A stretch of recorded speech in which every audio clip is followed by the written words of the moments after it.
문명의 시대를 살아가면서 우리의 삶이 편리해진 만큼 그만한 대가를 치르게 되는데, 그게 뭐냐면 여러 가지 환경 오염을 피할 수가 없다는 것입니다.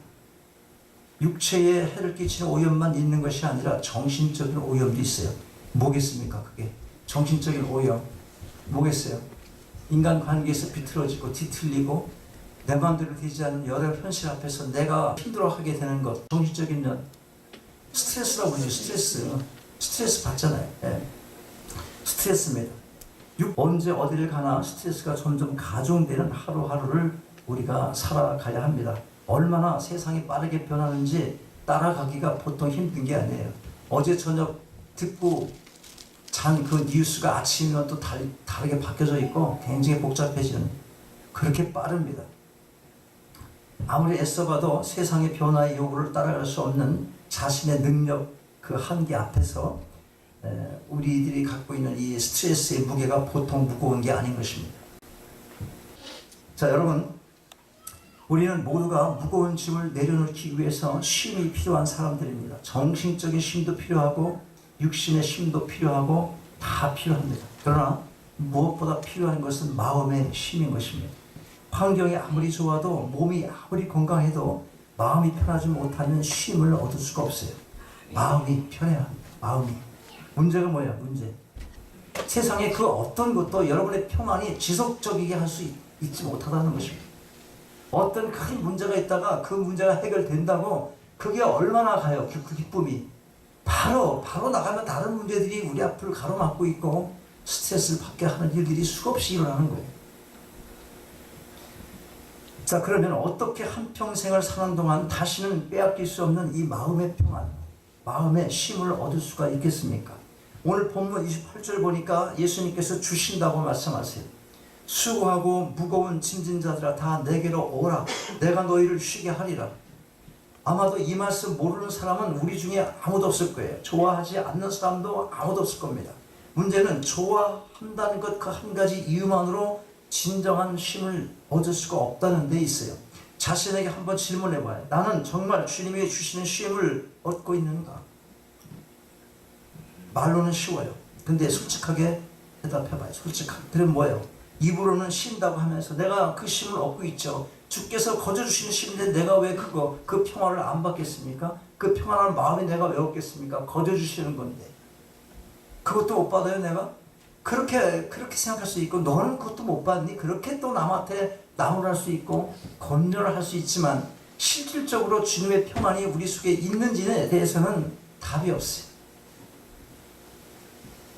어떻게, 그러면 주님이 주시는 쉼을 온전히 누릴 수가 있겠습니까? 기본적인 거예요. 우리가 복음의 기초로 돌아가는 거예요. 첫째, 믿음이 필요한 겁니다. 주님은 내게 오라고 그러세요. 오라는 의미가 뭐겠습니까? 어떻게 하라는 거예요? 와서 뭐 하라는 거예요? 예수님 믿으라는 거예요. 너 힘든 게 많아? 그럼 나한테 와. 그럼 어떻게 하라는 거예요? 와서. 나 믿고 얘기해보라는 거 아니에요, 지금? 예, 주님께서 그렇게 얘기하고 있어요. 믿는 자에게 쉼을 주신다는 거예요. 너는 나를 누구라 생각하느냐라는 주님의 질문에 사도 베드로가 뭐라고 했습니까? 주는 그리스도시요 살아계신 하나님의 아들이십니다. 베드로의 고백처럼 우리는 먼저 예수님이 그리스도 되심을 믿어야 되는 것입니다. 내게로 오라는 것, 가만히가 있는 게 아니에요. 오라는 이유가 있다는 거예요. 믿으라는 거예요. 어떻게 믿으라고? 살아계신 하나님의 아들이심을 믿으라는 거예요. 나 단순한 개인의 그런 생명의 주 정도만 아니라 모든 인류를 만드시고 우주를 창조하신 그 하나님의 절대적인 주권 앞에서 이제 너 인생을 내가 말한 대로 살아가. 내가 너한테 가르쳐 준 대로, 가르친 대로 그렇게 살아가.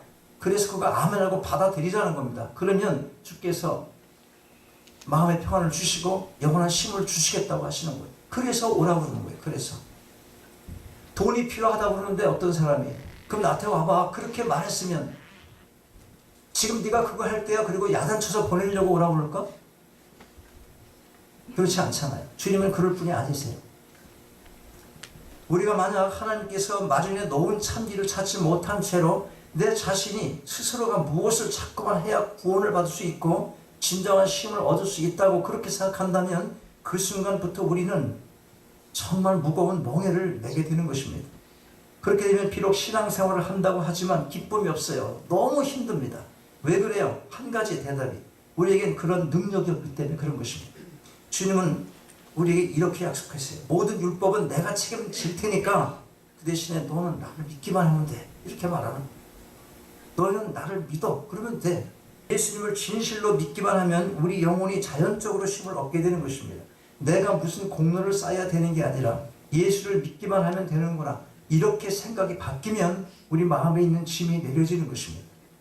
짐을 벗으니까 모든 압박감에서 자유함을 얻게 되는 거예요. 그런데 여러분, 이 믿음이 어떤 것인지를 잘 아셔야 돼요. 우리가 믿는다고 입으로 말하지만 너무나 엄청난 일들이 교계 내에서 많이 일어나니까 너무너무 힘든 거예요. 10년, 20년 다녀도 무엇을 믿는데요? 물었는데 대답을 못하면 뭘 믿고 다닌 거냐고. 뭐를 믿었냐는 거예요. 믿음의 내용이 얼마나 중요합니까? 첫째로 가장 중요한 게 있어요. 내가 그냥 믿기만 하면 된다는 이 구원 내가 믿을 수 없어요. 이렇게 말하는 사람이 너무나 많잖아. 그래서 교회 안 나오는 거예요. 근데 하나님께서, 예수 그리스도께서 그만한 사랑이 계시고 그만한 능력이 계시고 자비하신 분이라는 걸 믿어야 된다는 거예요. 우리를 한없이 불쌍히 여기시는 하나님의 아들로 믿어야 하는 것입니다. 예수님은 풍랑을 만나 밤새도록 고생하는 제자들을 찾아오셔서 내가 여기 있으니 두려워 말라고 말씀하세요. 그 예수님은 오늘도 우리에게 찾아오셔서 인생 풍랑에 시달리는 우리 한 사람 한 사람을 보시고 내가 여기 있으니 두려워 말라, 그렇게 말씀하고 계신 것입니다. 우리가 이러한 주님을 믿을 때 비로소 우리 마음에 진정한 쉼이 찾아오게 되는 것입니다. 둘째로 주님의 멍에를 매야 돼요. 28절 한번 볼까요? 28절 같이 한번 읽어요. 시작. 수고하고 무거운 짐진 자들아 다 내게로 오라. 내가 너희를 쉬게 하리라. 나는 마음이 온유하고 겸손하니 나의 멍에를 메고. 거기까지만. 자, 예수님은 우리가 지고 있는 멍에를 다른 멍에, 그 주님의 멍에로 바꿔주신다, 그렇게 말씀하고 계세요. 세상을 사는 동안에 우리는 멍에를 아예 벗고 살 수가 없어요. 인생의 수고와 슬픔을 평생 지고 이 땅을 살아갈 수밖에 없습니다. 하나님께서 인생에게 지어준 짐입니다. 이마에 땀을 흘려야 입에 먹을 것을 넣을 수 있도록 하나님께서 우리에게 운명을 그렇게 정해 주신 것이에요. 우리의 죄 때문에 그렇습니다. 그러므로 우리는 이 세상을 살면서 짐을 완전히 벗어놓고 살 수는 없어요. 짐을 져야 됩니다. 짐을 지기 위해서는 멍에가 필요해요. 소가 마차를 끌기 위해서 목에다 멍에를 매지 않습니까? 그런데 그 멍에가 어딘가 잘못 만들어져 목에 맞지 않으면 이 소가 여간 힘든 게 아니에요. 살갗이 벗겨지고 피가 날 때도 있습니다. 그러므로 예수님께서는 우리가 아주 쉽게 짐을 끌고 갈 수 있도록 그런 멍에를 각자에게 맞는 멍에를 매어 주시겠다, 그렇게 말씀하시는 거예요. 예수님은 자기를 마음이 온유하고 겸손한 자다, 그렇게 말씀하세요. 마음이 온유하고 겸손하신 분이 만드시는 멍에가 어떠할 것 같습니까? 그 멍에를 맬 우리를 먼저 생각하시고 여러분 각자마다 어떻게 하든지 불편하지 않도록 가볍고 쉬운 멍에를 먼저 주지 않으시겠습니까? 각자마다 인생의 짐이 다르잖아요. 어깨가 무거운데 살아가다 보면 인생의 지고 가야 할 집이 사람마다 다 틀리다 하는 거예요. 애들이 가야 하는 길에도 애들이 말을 못해서 그렇지 그 멍에가 있는 거예요. 애들이 줘야 될 멍에가 있어요. 그런데 어른이 질 멍에를 그 아이에게 주겠냐고, 그렇지 않다는 거예요. 너무나 우리를 속속게 다 아시는 분이니까 거기에 맞는 멍에를 쥐어주시고 그걸로 자기 인생의 짐을 가져가라고 말씀하시는 거예요. 어차피 이 땅은 각각 맡은 대로 짐을 져야 되기 때문에 그런 것입니다. 그것을 성경적인 용어로 십자가의 짐이다, 그렇게 말하고 있습니다. 그렇습니다. 주님은 우리의 연약함을 아시고 우리를 불쌍히 여기시는 분이십니다. 우리의 연약함을 어떻게 아세요? 다 당해보셨기 때문에 그래요. 히브리서 4장 15절에 보면 모든 일에 우리와 한결같이 시험을 받으신 분, 그렇게 기록하고 있어요. 이 세상에 오셔서 우리가 지고 있는 모든 짐을 다 져보신 분이 바로 예수 그리스도이십니다. 자기가 당해보지 않고는 남을 이해하지 못해요. 그래서 동병상련이라는 말이 생기는 것입니다. 당신이 안 당해봤으니까 그렇게 쉽게 말하지, 이렇게 말할 때 있잖아요. 그거 옳은 말입니다. 만약에 우리 예수님이 우리가 이 세상에서 짊어지고 고통하는 이 짐을 져보시지 않았다면 아마 온유하고 겸손한 분이 아니실지도 모릅니다. 아예 우리의 인생의 짐을 지울 쉬울 멍에를 메어주려는 생각조차 안 하실지 모릅니다. 그러나 그분은 이 땅에 오셔서 십자가에 달리시기까지 우리의 고통 당해 보신 것입니다. 여러분, 주님을 찾으시고 주님 앞으로 더 가까이 나아오시기 바랍니다. 주님께서 여러분의 멍에를 가볍게 해주실 것입니다. 그러면 어떻게 예수님이 우리 멍에를 쉽고 가볍게 해주시겠습니까? 어떻게? 이게 중요합니다. 문제를 대하는 관점, 시각을 바꿔주시는 거예요. 시각을. 자, 들어보세요. 우리가 예수를 아무리 잘 믿는다고 해도 현실이 금방 바뀌는 것이 아니지 않습니까? 예수를 잘 믿는다고 해서 가난한 사람이 하루아침에 부자가 되는 일이 절대로 일어나지 않습니다. 간절히 밤새 기도한다고 하루아침에 꼬여진 문제가 풀리는 게 아닙니다. 아침에 눈 뜨면 여전히 문제가 남아있는 거예요. 해결되지 않은 문제 안고 날마다 반복되는 일을 계속해야 되는 겁니다. 이것이 일반적인 우리의 삶의 현실입니다. 그러니까 죽지 못해 산다는 말이 딱 맞을지도 몰라요. 죽지 못해 살죠. 믿는 자에게도 이런 말이 나올 수가 있다니까. 근데 어젯밤 해결되지 않은 게 오늘 아침에 나오니까 금방 해결된 거 있어요?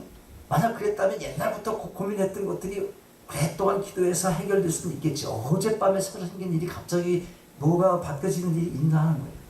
없어요. 힘듭니다. 그러니까 한국에서 그 예수 믿으면 다 잘 돼. 막 이렇게 얘기했던 복음은 다 가짜 복음이었다는 거예요. 지금. 그것이 지금 한국 교회 사실상에 드러나고 있잖아. 지금. 드러나는 거예요. 지금 그것이. 하도 못 살았던 시절에 예수 믿으면 잘 살고 다 잘 된다고 그랬는데 뭐 이렇게 잘 된 것 같아요. 지금 점점 힘들어지는데 거기서 예수를 믿는 목적을 구하는 본질적인 걸 찾으면 안 된다는 것, 그걸 우리가 실제적으로 피부에 닿도록 느낄 수 있는 것입니다. 자, 어떻게 바뀝니까? 그러면 어떻게 해야 됩니까?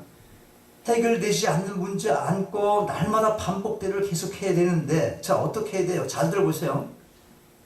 사업에 실패를 한 어떤 아버지 이야기입니다. 그에게 공부를 안 하고 매일 게임만 하는 자식이 있었어요. 한날 집에 돌아와 보니까 또 열심히야. 게임에 열심히야. 인투지에즘이라는 말 아세요? 인투지에즘? 아주 막 몰두해갖고 막 들어가는 말. 그 게임할 때 애들이 거기 막 빠지죠. 그렇게 그 눈을 보니까 지금 말 걸었다가는 뭐 큰일 나겠어 지금. 근데 소리칠 힘도 있고 야단칠 힘도 빠졌어. 이제 밖에 서 있다가 돌아온 거예요. 그래서 그 아들을 가만히 보고 있다가 이상한 점 한 가지를 발견했어요. 아들이 fail 뭐야 fail이? 실패라는 말. 그 단어만 나오면 너무 기뻐하는 거예요. 게임을 막 하다가 fail 그리고 띵 나오면 애가 막 너무 좋아하는 거예요. 이상하잖아. 그러니까 하도 이상해서 물었어요. 이놈아, 너 그 fail이라는 말도 몰라? fail. 그게 그렇게 기뻐할 거냐? 게임에 졌으면 너가 화가 나야 되는 거 아니야? 이렇게 얘기를 했어요. 그러니까 아들이 아버지에게 말합니다. 그걸 내가 왜 몰라요? 그랬어. 졌으니까 다시 게임을 하라는 거잖아요.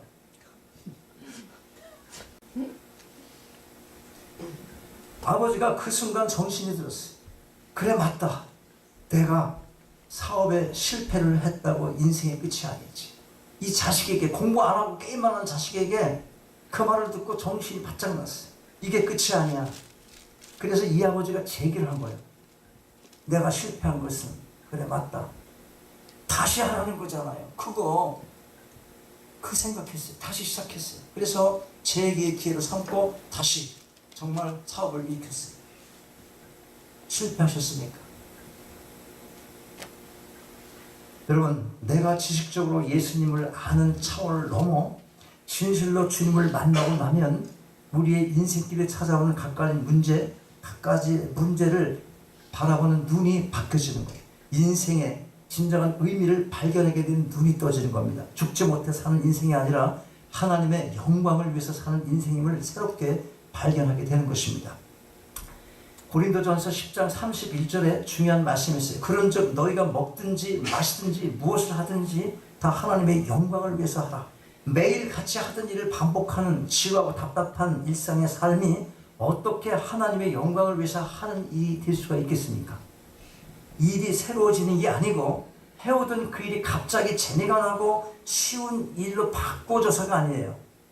그 일을 대하는 내 마음이 바뀌어지기 때문에 그런 것입니다. 실패가 자꾸 뜨는 거예요. 그랬더니 이 아이, 예수께서 뱀의 지혜를 닮으라 그렇게 말하잖아요.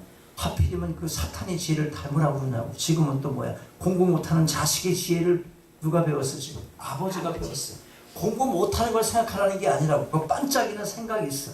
그러니까 그 페일이 나왔는데 다시 내가 게임을 하다니. 그리고 그 기뻐하는 것이 얼마나 웃기기도 하고 바보 같은 녀석이냐고. 그런데 거기서도 내가 얻을 걸 얻는 교훈을 찾는다는 거예요. 그 눈을 하나님께서 믿으면 그 눈을 우리에게 주신다는 거예요. 모든 것이 다르게 생각되어지는 거예요. 관점이 필요한 거예요. 바꾸는 겁니다. 바꾸는 거예요. 과거에는 아이고 내가 이 짐을 어떻게 벗을까 그런 생각 자주 했지만 예수님 만나고 그분의 손에서 내가 다듬어지고 보니까 이렇게 먹고 마시는 것까지 하나님의 영광을 위해서 이게 얼마나 중요한 것인가를 발견하게 되는 것입니다. 여러분 물 한 그릇 떠놓고 하나님 감사합니다 이런 기도 해보신 적 있으십니까? 여러분 너무 물이 흔한 것 같아요. 물이 없어서 너무 힘든 데가 얼마나 많지 않아요? 20m 팔 파면 물이 나오는데 20m 파는 그 물이 오염이 돼가지고 물 먹지도 못하는, 물이 손도 안 닦는 그런 물을 그걸 들고 먹는 거예요. 한 100m, 200m는 파야 물이 좀 먹을만 하는 그런 물도 없어서 너무너무 힘들어하는 거. 한번 생각해 보세요. 물 먹다 버리지 마세요. 반드시 다 먹고 감사거리가 수없이도 많아. 그렇게 하는 것, 그거 하나 놓고 기도하는 것, 그게 하나님의 영광에서 살아가는 삶의 증거잖아요. 증거. 맨날 말로만 증인으로 살아간다고 그러고 그렇게 살지 못하는 삶이 있다면 돌아봐야 하는 거예요. 이 마이크가 잘 나갔다 안 나갔다 지금 그러는 것 같아요. 로마서 12장 1절에 너희 몸을 하나님이 기뻐하시는 거룩한 산 제사로 드리라. 이는 너희의 드릴 영적 예배다. 이렇게 말씀하세요. 이 말씀이 굉장히 중요합니다. 거지 나사로와 같이 실패한 인생을 살아도 그 실패자의 인생 자체가 하나님의 영광이 될 수 있다고 하는 것입니다. 하나님 앞에 산제사가 된다는 사실을 깨닫게 되는 것이에요.